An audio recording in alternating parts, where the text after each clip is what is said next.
Hey, welcome to another episode of GeekOutdoors.com. Now, on a previous episode, I gave a little rant on the state of sci-fi fantasy movies in the theaters.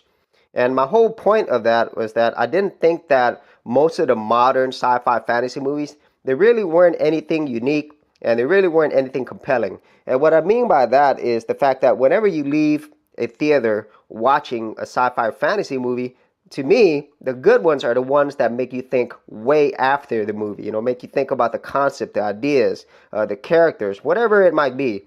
And that's not to say that they are not good sci-fi fantasy movies. Case in point, I am pretty sure that is going to be a good movie. I'm actually excited to watch that. And also, previously, things such as Doctor Strange, that was a good movie as well. I didn't watch it myself, but I have not heard anything bad about it. But very few sci-fi movies really kept my attention or made me think about things. And luckily, there was one this year that did that. And that movie is down here. It is The Arrival. That is the type of sci-fi fantasy movies that I particularly enjoy, and that I think that there's not very many of those, And as you probably saw over here, there was also the next J.K. Rowling one. Once again, a really good movie. But once again, it's probably, at least to me, not something that would last long term in terms of what I think about the movie, and then even years down the road. Now, the reality is movies like The Arrival, which I think are the type of sci-fi fantasy movies that will appeal to geeks for the long term, they just do not make as much money as the other ones, such as like the Fantastic Beasts, or more importantly, things like Star Wars, because of the fact that movies, I mean, they are business, I don't ever see The Arrival making Doctor Strange type numbers, or especially Star Wars numbers, because they are made to appeal to the general public. Money is what funds all these movies, and that's what keeps more movies and entertainment coming out. And, unfortunately, that means that not only we're going to get good movies like Star Wars or Rogue One, but we're also going to get really not so good movies like the upcoming Transformers, So if anybody thinks that's going to be a great movie, yeah, maybe your tastes are a lot different than mine. But as I did state in my rant or in other videos previously, I really don't think that we're the type of movies that I personally like, and I think a lot of geeks would appreciate, they're really not going to be in the movie theaters. Where they're really going to be is on services like Netflix, on the internet, where you could take a lot more risks in the type of ideas that you want to pursue. And so that leads me to the review that I am doing today. So if you go on Netflix, you'll notice more and more Netflix is producing their own shows, their own movies, and that I really think is where the whole industry is heading. And to be honest, a lot of the stuff that Netflix produces, it's pretty good. Okay, now in their sci-fi section, there's a new sci-fi movie called Spectral. I have not seen that yet. Most of the stuff that Netflix is producing themselves right now are actually series, and they span all types of genres, but the ones that obviously I focus on is sci-fi and fantasy. So, and I've stated this before, that they're comic book properties. I think they are the best way to be watched when you're watching on Netflix. I think they are a lot better than their movie counterparts because they have a lot more time to really delve into the story and the characters themselves. Now, the movies themselves that Netflix produces, like the ones I just mentioned a little bit earlier, I'm not really sure on those yet, because movies, they're a different medium than actually entire series, And if you look here, the majority of stuff on Netflix is really nothing special. But the ones that I really look for are the ones that stick out, the ones that stay with you afterwards. And so far, the Netflix produced movies, I haven't seen one yet, or any of these right here, that really do that for me. However, there is a series that I really enjoy, and it is produced by Netflix. So the series that I'm talking about is Black Mirror, as you could probably tell by the title of the YouTube video. I absolutely love this series. It's actually 3 seasons, okay? And there are not many episodes per season, but each one of these episodes, to me, they are better than, I would say, 95% of the movies out there. And I don't really say that lightly, So the reason I really enjoy Black Mirror is the fact that it does what I want from sci-fi and fantasy, meaning that after you watch a particular episode, you really think about the ideas, the concepts, the stories, and even to some extent the characters that are actually in this particular episode.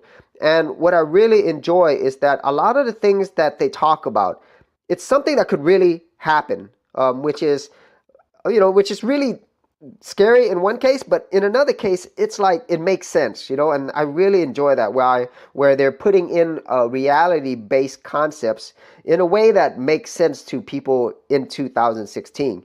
And there aren't that many episodes per seasons. There are about 3 to 4 episodes per seasons. So I'm going to focus on a few that really connected with me. And at the same time, I'm going to do my best not to leave spoilers, okay? So the first one I want to talk about is on season 1. This is the entire history of you. And what this is about is it really goes into the idea of how we spend so much of our time in social media, okay?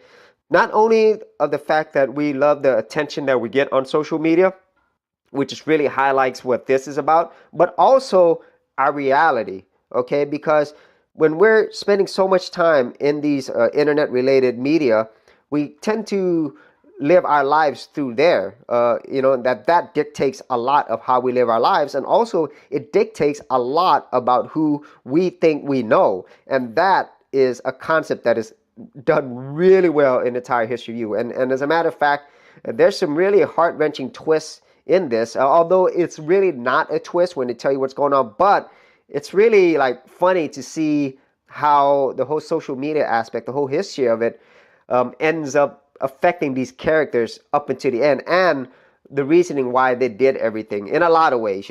That's really unique. And another episode that is very similar to this, where it tackles the whole idea of social media, is on season 3. It's called Nosedive.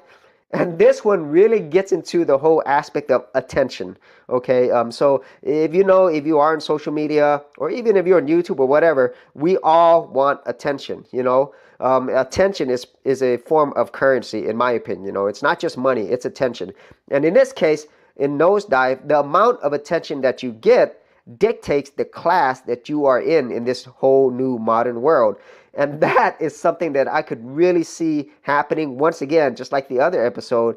And it's kind of funny to see how this reflects how we are, how we're acting today in a modern age. A lot of people, they look to see what type of attention, what type of, feedback, communication, and so forth that you are, quote unquote, living on the internet, in social media, versus who you are as a person. So those 2 episodes, really, really relevant to what's happening today, and more so what's going to be happening in the near future.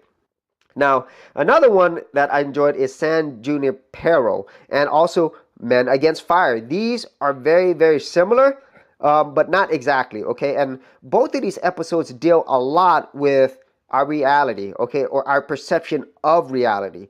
And with technology increasing and just, improving exponentially, at some point we are not going to be able to tell what the difference between reality is versus what's really going on.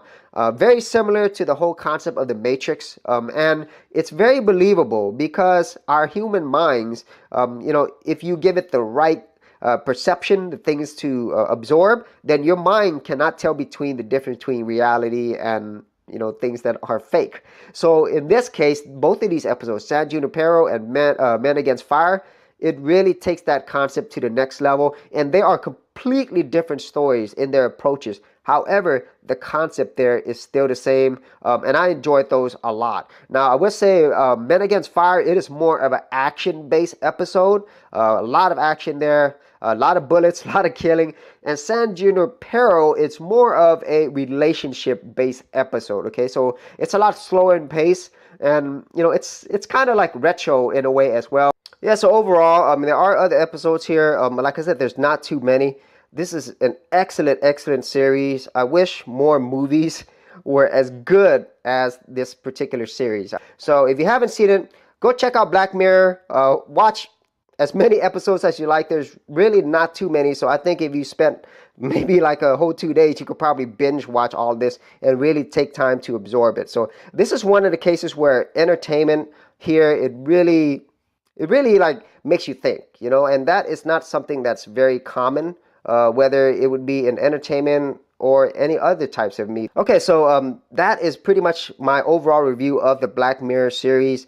I really enjoyed this series. You know, it does something that I really crave from sci-fi fantasy movies, is the fact that it really makes you think a lot about so many different concepts, and also at the same time it's enjoyable. You know, I mean, it's great. It's great that we have so many entertainment options, but it's even better when those entertainment options do more than just, you know, make you smile and make you laugh. You know, they also make you smile in different ways with your mental part of your brain. So I love that aspect of it. So if you haven't seen Black Mirror, be sure to check it out. You would not be disappointed. And in my opinion, each one of these episodes is as good as or better than the majority of sci-fi fantasy movies that we have out there today. So if you had any opinion on Black Mirror or any sci-fi fantasy type movies or series that you enjoy, be sure to leave them in the comments area below.